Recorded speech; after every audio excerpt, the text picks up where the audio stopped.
الصبح أغاني، الظهر أغاني، العصر أغاني، في الليل أغاني، ليل ونهار أغاني. تشرب كوفي أغنية، بتطالع أي شيء أغنية، بتروح مطعم أغنية، في كل محل هذه الأغاني، صح ولا لا؟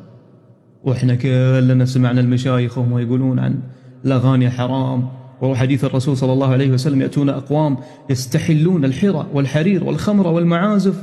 أنا ما بكلمك من الناحية الشرعية، ولا أقول لك إن هالمرة بتسمع الكلام من شيخ، لا، تسمع الكلام من شخص كان يغني، كان يعزف، كان في هذا المجال منغم، بل كان محترف في هذا المجال، وفي ناس يعرفوني، والحمد لله أني تركته ترك نهائي بلا رجع. أصلا ما أستسيغ أني أرجع إلى هذا المجال، اللهم لك الحمد والشكر. الأغاني هي أكبر عائق أنك تصل إلى الله، الأغاني هي أكبر عائق أنك تكون من الذاكرين الله كثيرا والذاكرات. الأغاني هي أكبر عائق لك أنك تكون إنسان طبيعي ويحب أنه يتعلم ويسمع العلم ويركز. لأن ليش؟ الإنسان خلقته هرمون السعادة. إذا أنت كنت سعيد يفرز لك 50% سعادة طبيعي، 50% أنت سعيد.